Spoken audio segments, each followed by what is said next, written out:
Pierre Poilievre, the leader of the Conservative Party, also addressed what's happening with the U.S. administration and Donald Trump quite high up in his speech at his campaign stop today, which is unusual for him. He was there to announce a whole other measure, but he obviously saw the importance of this to address. So have a listen to what Monsieur Poilievre had to say.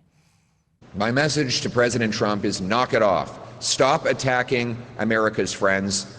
Start trading so that we can once again become richer, stronger, and more secure on both sides of the border. That is how we will have the money for stronger military and stronger borders to secure our continent against real threats and real enemies. We will never be the 51st state, but we can once again be friends with the United States if the president reverses course on these disastrous tariff threats. We're going to go take you back to Coquitlam, BC to hear more from Conservative leader Pierre Poilievre's Q&A session with reporters. Thank you. We'll go to the next question. David Aiken, Global News. Good afternoon, and thank you David. to our Alamo hosts for being such gracious hosts and helpful to us as well. Appreciate it. Thank you. I want to ask about some Conservatives who are upset in this election. This is my 7th campaign. I've never had so many calls from grassroots Conservatives upset that head office is choosing the candidates. In St. John, the president of the EDA quit. In Penticton, just a couple of days ago, 4 candidates running. No, head office says it's going to be this person. They say frustrated beyond belief. In Richmond, you could have had Kenny Chu or Wai Young. Nope, head office appointed somebody else. And then there's Mike DeYoung in Abbotsford. People are scratching their heads. Ian Black sat beside Mike in Gordon Campbell's cabinet, but Mike didn't make the cut. So the question is, why, on behalf of Conservative grassroots members, why can't Conservative grassroots choose their own candidate? And what was so defective about Mike DeYoung?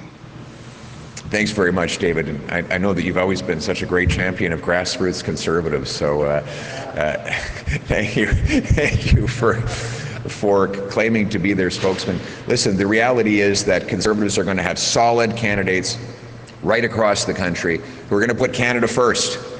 We're going to put Canada first by bringing home our jobs, axing taxes, building homes, and breaking the dependence that the Liberals have forced on Canada relative to the United States of America. We will have strong candidates who are small business people, doctors, local philanthropic champions, and other people who are legends in the communities that they represent.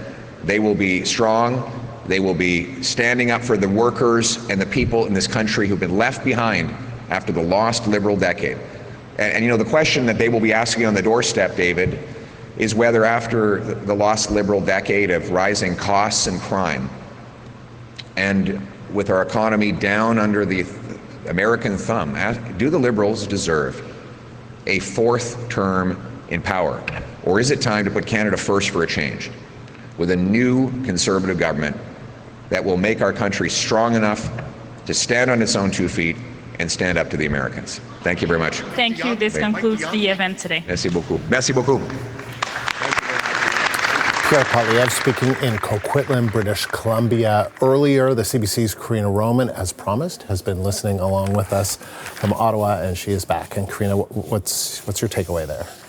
So just to preface this, just so people understand, the Conservative campaign is not allowing media to travel with the leader. So they're following him in their own way around the country, and also limiting the number of questions. And if you wonder why a journalist says, but wait, or doesn't say that, it's because also no follow-ups are allowed. So you kind of have a one chance with your question if you get a question. And that's why sometimes I think people don't realize why there's no follow-ups, because some of those questions were pretty tough questions for the leader. And that's sort of what stood out to me. But people probably aren't familiar necessarily with the context around some of those questions. So one of them was about Conservative former, I believe, Doug Ford's campaign manager, Corey Tenaik, also was someone who was heavily involved with the Stephen Harper government. Corey Tenaik, at a speech at the Empire Club, I believe, last night or recently, did say a number of things, including that people think that Pierre Poilievre is too like Donald Trump, and that is a problem. And so Mr. Poilievre was asked, if conservatives are saying that, how do you stand a chance to stand up to Trump if that's the truth? Deflect, sidestep the question. I believe he said how he'll stand up to Trump is that he will do all the things that he says he will do, and reverting back to his message. Another difficult question or tough question from another journalist, I believe it was David Akin, was about a number of nomination races, or what were going to be races across the country, some with some pretty big names, kind of got the kibosh, and Conservative headquarters deciding who would be, in some cases, people say parachuted into those races to be the candidate, and people who had put their hand up quite a long time ago saying, I want to run.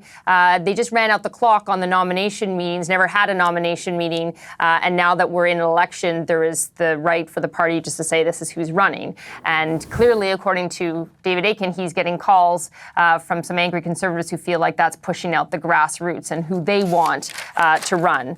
And then I did want to say there was a question earlier when we played the first part of Pierre Poilievre's news conference, where he was asked about the most recent polls showing the Conservatives have really lost their lead. And he said quite clearly, well, Canadians, the choice really is the poll that matters, and we politicians say this all the time, is on Election Day, and Canadians will have a choice. And then he laid out what that choice is. To him, and in his view, and what he wants Canadians to understand is that Canada's in this vulnerable position in terms of the U.S. because of Liberal government leaving Canada weak and vulnerable, and they should not be given what he says is a fourth mandate, that they should choose the Conservatives, and that is the choice that electors will have on Election Day. Karina, thank you. The CBC's Karina Roman live in Ottawa.